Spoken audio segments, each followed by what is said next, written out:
Selamat berjumpa dengan channel Yuliarto Joko Putranto. Teman-teman, saya saat ini berada di tempat yang sangat jauh ya dari Jakarta ya. Tempatnya di dekat Bandara Sentani, Jayapura. Ini berapa kilo dari kota Jayapura, Pak? Sekitar 15-16, Pak. 15 kilo. Dan Jayapura sendiri itu berapa kilo lagi dari perbatasan Papua Nugini? Ada 50-60 mungkin, Pak. 60 ya, 60 kita sudah keluar negeri ya di Papua Nugini. Teman-teman, saya saat ini berada di belakang saya ini. Kawasan ini adalah kawasan cagar alam Siklop, Pegunungan Siklop. Jadi Pegunungan Siklop ini kalau menurut data itu sekitar 36 km memanjang mulai dari Bandara Sentani sampai ke kota Jayapura. Cagar alam Siklop ini menjadi penting. Mengapa? Salah satunya memang karena cagar alam dia mempunyai flora fauna yang luar biasa ya. Katanya ada sekitar 270 jenis burung ya Pak ya. Belum lagi jenis-jenis yang lain ya, hewan-hewan satwa yang lain. Tapi yang lebih penting lagi, ternyata pada tanggal 16 Maret tahun 2019 terjadi bencana yang luar biasa yang diakibatkan dari daerah sini, daerah Siklop ini. Karena ada sekitar 112 orang yang meninggal, belum lagi korban yang kehilangan rumah dan sebagainya. Terjadi banjir dan longsor yang menghantam wilayah bawahnya, yaitu sekitar Bandara Sentani ya Pak ya. Kota apa sih? Kota Sentani, Pak. Kota Sentani ya. Ya, gitu ya. hampir di Doyo Baru. Ya. Tanggal 16 Maret 2019 itu terjadi bencana yang luar biasa diakibatkan karena curah hujan tentu, karena hujannya di atas 200 mm per hari waktu itu. Air banjir dan longsor itu berasal dari Pegunungan Siklop ini. Jadi menurut data itu sekitar 70% dari area Siklop ini memang kondisinya sangat rentan, sangat rawan terhadap longsor ya Pak ya. Jadi longsor, banjir dan longsor ini diakibatkan dari terjadinya longsor-longsor banyak karena curah hujan yang tinggi di daerah atasnya. Kemudian itu membendung ya, alur-alur itu. Sehingga pada saat airnya tambah terus, maka akhirnya banjir. Alam Jebol ya. Nah ini saya berada di sini bersama Pak Ronald ya. Pak Ronald ini salah satu pejabat struktural di Balai Pengelolaan Das dan Hutan Lindung Mamberamu yang memang wilayah kerjanya di Provinsi Papua ini ya. Pak Ronald ini kebetulan seksi program ya. Iya, Pak. Sekaligus Pak Ronald ini sebagai pemimpin pelaksana lah atau pemimpin proyek dari rehabilitasi cagar alam Siklop ini tahun 2019. Jadi pasca bencana alam, pasca bencana Siklop tahun 2019 itu Bapak Presiden beserta seluruh menteri-menteri yang terkait ya, ada berapa menteri, 8 atau 9 menteri waktu itu mengadakan suatu MOU, suatu kerja bersama lintas kementerian, dan salah satunya Kementerian LHK ini merehabilitasi lahan-lahan kritis di kawasan Siklop ini sekitar 1.500 hektar. Dan ini yang di belakang kita ini, tanaman-tanaman kasuarina ini adalah tanaman-tanaman hasil rehabilitasi hutan dan lahan di Siklop ini yang sudah berumur 2 tahun lebih ya Pak? 2 tahun, hampir 3 tahun Pak.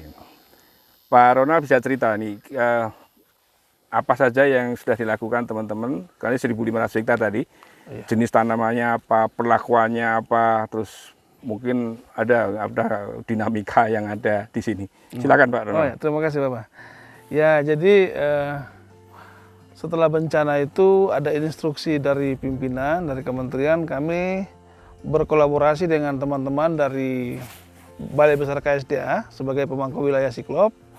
Kita berkolaborasi untuk melakukan penanaman. Jadi penanaman cagar alam Siklop ini polanya pola khusus, agak berbeda dengan pola-pola yang lain karena ini ada kekhususan. Karena cagar alam, kami melakukan rehabilitasi dari tahun 2020, tapi bibitnya itu sudah disiapkan oleh masyarakat itu 2019. Jadi ini tanaman yang pertama, ini kick off-nya dari petak ini ditanam bulan Maret tahun 2000, jadi ini sekitar 2 tahun. Maret tahun 2000 ini petak pertama kali yang ditanam, petak 35 ya, petak 35. Jadi waktu itu Penanamannya adalah itu melibatkan banyak pihak termasuk dunia usaha, tetapi pelaksananya adalah masyarakat setempat, karena dalam klausulnya begitu, harus masyarakat setempat, bukan orang luar. Hanya proses administrasinya aja yang melibatkan pihak ketiga, tetapi teknis lapangan semua dilakukan oleh masyarakat pemilik ulayat. Karena itu klausulnya ada dalam kontraknya begitu, Pak. Jadi tidak boleh melibatkan masyarakat lain, harus orang pemilik ulayat. Ya, pemberdayaan masyarakat. Iya, pemberdayaan itu bagian dari pemberdayaan. Kebetulan petak yang kita berdiri ini, Pak, ini dimiliki oleh marga Pepuho. Dan mereka sendiri yang mengerjakan ini. Kalau kita lokasi ini di daerah Bumi Perkemahan Cendrawasih, Buper Cendrawasih di bagian bawah, bagian sedikit kurang lebih ya 1 kilo dari sini. Ini kita mengarah ke Siklop. Dan lokasi ini ditanam dengan beberapa jenis. Kalau yang nampak ini Kasuarina atau sini dibilang Kasuari. Ada juga ketapang, kemudian ada juga kayu besi atau insia, merbau. Siklop ini ditanam dengan jenis-jenis endemik, Pak. Karena ini cagar alam, jadi kita tidak bisa memasukkan jenis-jenis lain. Jadi apa yang ditanam ini semuanya berasal dari daerah sini. Jadi tidak ada introduksi jenis luar.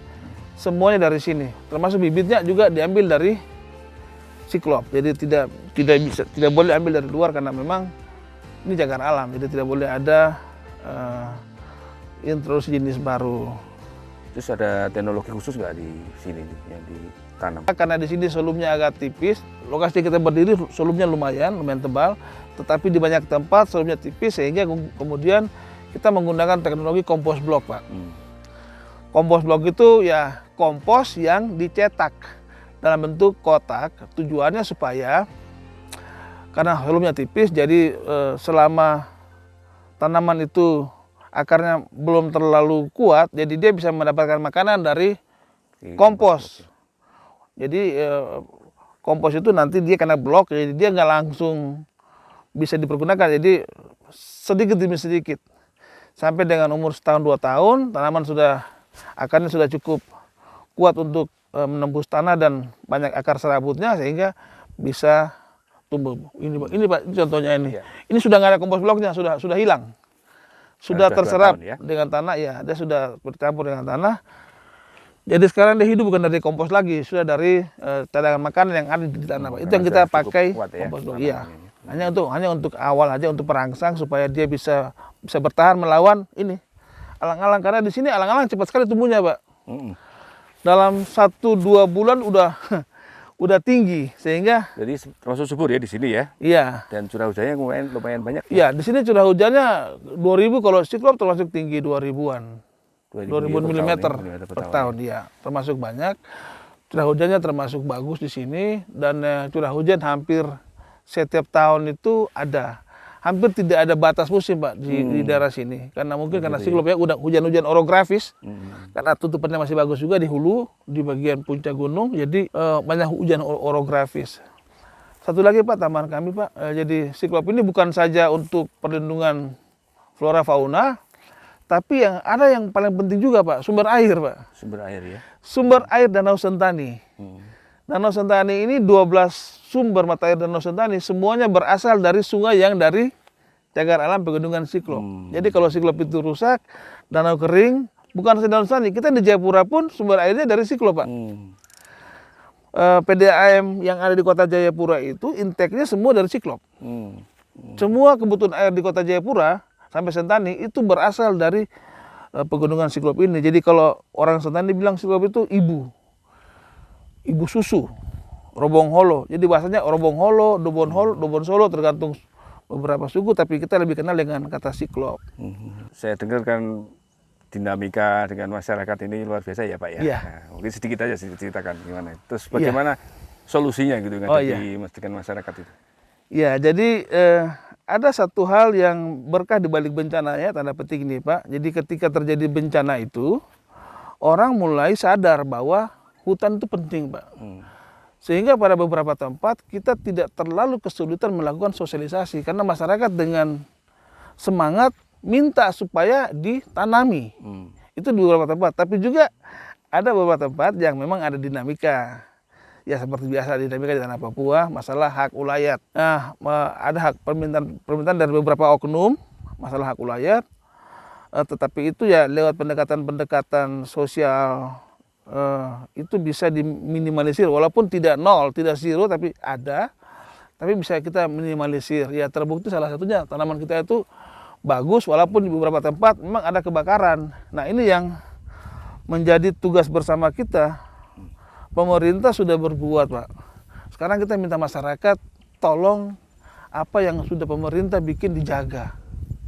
Jadi pemetaannya sebelum kita melakukan pemetaan wilayah, kita juga melakukan pemetaan sosial, Pak. Ya. Dan hasil itu kita sampaikan kepada ini supaya mereka juga memperhatikan itu. Dan yang pasti tanaman ini ditanam oleh masyarakat pemilik wilayah. Tidak boleh orang dari kampung lain, karena ini bagian dari pemberdayaan dan bagaimana membangun sense of belonging. Ini tanah dia harus jaga benar. Itu yang kita selama ini gugah bahwa itu rasa memiliki itu. Yang paling penting rasa memiliki, sehingga mereka mau menjaga. Walaupun pemerintah memberikan insentif ketika dirawat dibayar, Pak. Oke, terima kasih Pak An. Siap. Jadi teman-teman, rehabilitasi hutan dan lahan itu kalau menurut peraturan pemerintahnya, peraturan pemerintah nomor 26 tahun 2020 itu adalah upaya untuk mempertahankan, meningkatkan dan memulihkan. Jadi tadi sampaikan Pak Ronald ya, mempertahankan yang ada itu bagian penting dari rehabilitasi ya. Tidak hanya memulihkan, ini dipulihkan sudah, ya kan? Sudah dipulihkan. Ya. Ditingkatkan nanti dengan jenis-jenis tanaman yang lain dengan pengkayaan ditingkatkan. Ditingkatkan juga manfaatnya gitu ya. Siap. Karena ini bumi perkemahan, nanti aspek sosial, ekonomi, tapi budaya masyarakatnya juga menjadi tantangan untuk kita tingkatkan gitu ya. Tapi yang lebih berat mungkin mempertahankan ini dalam jangka panjang. Ini makanya ini PR berikutnya ya Pak Ronald ya, nanti dengan pemerintah daerah, dengan kan ini pemangku kawasannya kan Balai Besar KSDA ya, wilayah Papua ini. Saya kira ini harus digarap secara khusus ini nanti supaya RHL secara seutuhnya tadi bisa terwujud, karena mempertahankan, meningkatkan dan memulihkan itu tadi, tidak hanya juga memulihkan. Teman-teman, saya sekarang berada di pinggir jalan. Kebetulan ini ada singkapan batuan ya. Kita lihat ini adalah batuan induk yang ada di kawasan Siklop ini. Itu adalah tanah ya, tanah yang sebelumnya kelihatan hitam-hitam itu sangat tipis kan. Ya mungkin itu nggak lebih dari setengah meter, bahkan kurang dari itu. Inilah alasannya mengapa kita menanam Siklop ini dengan konsep tadi disampaikan oleh Pak Ronald tadi ya. Jadi pakai kompos blok itu karena ini solumnya tipis sehingga tanaman tidak mudah tumbuh. Teman-teman, ini Danau Sentani ya, sangat indah.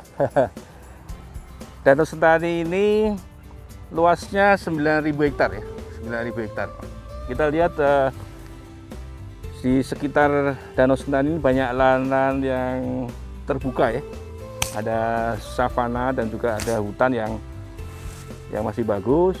Sebelah kanan ada bagian-bagian yang longsor. Dan saya berada di sini adalah salah satu kawasan hutan yang kita sebut hutan produksi terbatas ya, HPT ya.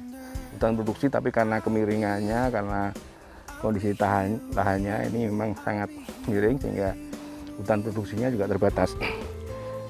Danau Sentani adalah salah satu danau prioritas nasional, 15 danau prioritas nasional yang sudah ditetapkan oleh Bapak Menko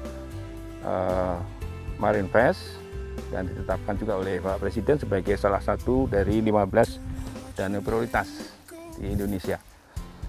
Jadi tadi sampaikan oleh Pak Ronald bahwa Danau Sentani adalah sumber air ya bagi Kota Jayapura dan masyarakat sekitar sini, sekaligus sebagai penyangga tata air ya di sini.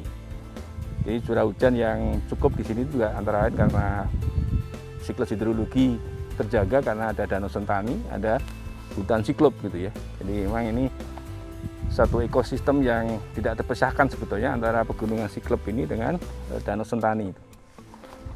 Nah, oleh karena itu ditetapkan sebagai danau prioritas karena memang danau ini juga termasuk salah satu danau yang terancam jangka panjang ya. Meskipun statusnya masih status baik ya, tropik ya, masih baik lah.